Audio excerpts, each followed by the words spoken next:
ক্ষমতা আগেই গিয়েছে, এবার বিরোধী দলনেতা বাঁচতে গিয়েও বিপাকে তৃণমূল। স্পিকারকে পাঠানো রেজলিউশন কপিতে একাধিক বিধায়কের সই জাল।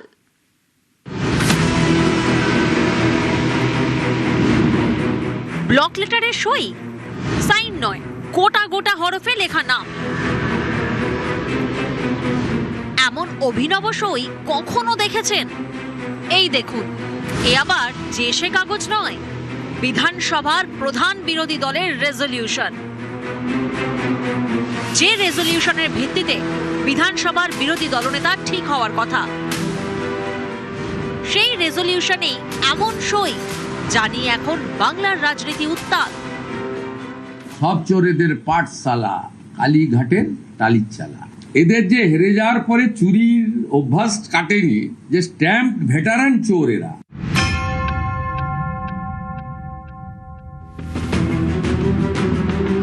ঘটনার সূত্রপাত 9 মে।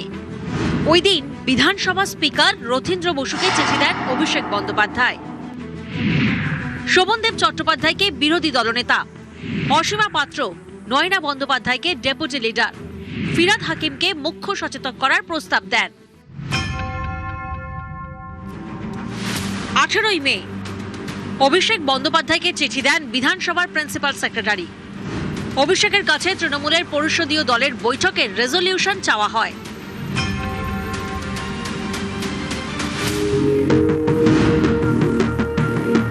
সেই চিঠিতে অভিষেক লেখেন, 6 মে তৃণমূলের 70 জন বিধায়ক একটি বৈঠক করেন। সেই বৈঠকেই বিরোধী দলনেতার নাম চূড়ান্ত হয়। চিঠির সঙ্গে সেই রেজলিউশন বুকের ছবিও পাঠান অভিষেক। 27 মে তৃণমূলের 2 বিধায়ক ঋতব্রত বন্দ্যোপাধ্যায় এবং সন্দীপন সাহা স্পিকারকে চিঠি দিয়ে অভিযোগ করেন, 6 মে কোনো রেজলিউশন হয়নি। তাঁরা রেজলিউশনে সই করেছিলেন 19 মে। রেজলিউশনে ব্লক লেটারে লেখা তৃণমূল বিধায়কদের নাম, এগুলো ওই বিধায়কদের সই নয়। স্পিকারকে আইনত ব্যবস্থা নেওয়ার আর্জি জানান 2 তৃণমূল বিধায়ক।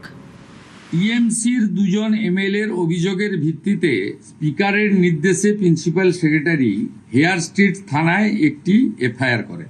আমার অনুমোদনে পুলিশ মন্ত্রী হিসেবে এটাকে সিআইডিতে দিয়ে দেয়। 2 তৃণমূল বিধায়কের অভিযোগের ভিত্তিতেই বিধানসভা সচিবালয় হেয়ার স্ট্রিট থানায় অভিযোগ দায়ের করে। তদন্ত শুরু করেছে সিআইডি।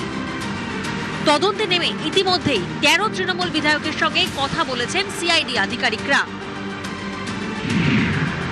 তালিকায় রয়েছেন ক্যানিং পূর্বের বিধায়ক বাহারুল ইসলাম, বোলপুরের বিধায়ক চন্দ্রনাথ সিনহা, হাওড়া মধ্যের বিধায়ক অরূপ রায়, ডোমজুরের বিধায়ক তাপস মাইতি, চৌরঙ্গীর বিধায়ক নয়না বন্দ্যোপাধ্যায়, রায়দিঘির বিধায়ক তাপস মণ্ডল, মহেশতলার বিধায়ক শুভাশিস দাস, কুমারগঞ্জের বিধায়ক তোরাব হোসেন মণ্ডল, খড়গপুরের বিধায়ক দীনেন রায়, বেলেঘাটার বিধায়ক কুণাল ঘোষ, লালগোলার বিধায়ক আব্দুল আজিজ, বসিরহাট উত্তরের বিধায়ক তোশিফুর রহমান, আরোয়ার বিধায়ক আব্দুল মতিন।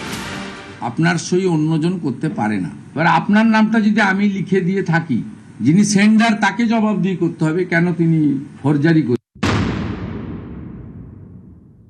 মনে হতে পারে প্রতিহিংসা নিচ্ছেন, কিন্তু প্রতিহিংসা আমরা নিতে চাই না, কারণ উঠে গেছে পার্টিটাতে। পশ্চিমবঙ্গ বিধানসভায় মোট আসন 294। বিরোধী দলের মধ্যে সবচেয়ে বেশি আসন জেতা দলের বিধায়ক বিরোধী দলনেতা হতে পারেন। বিরোধী দলনেতার মর্যাদা পেতে গেলে কোনো দলকে কমপক্ষে 30 আসন জিততে হবে। সেই বিরোধী দলনেতার প্রস্তাব ঘিরেই সই জালের মতো গুরুতর অভিযোগ। কোনো বিধায়ক যদি সই জাল করে থাকেন, অথবা কেউ যদি নির্দেশ দিয়ে বা তাকে চাপ দিয়ে বাধ্য করা, যার নির্দেশে তিনি সই জাল করেছেন, তিনিও কিন্তু দোষী প্রমাণিত হতে পারেন, এবং সেই দোষী যদি প্রমাণিত হয় এবং অন্তত 2 বছরের জেল হতে পারে। 26-এর নির্বাচনে তৃণমূলের ভরাডুবি হয়েছে। 4 মের পর থেকে সামনে আসছে একের পর এক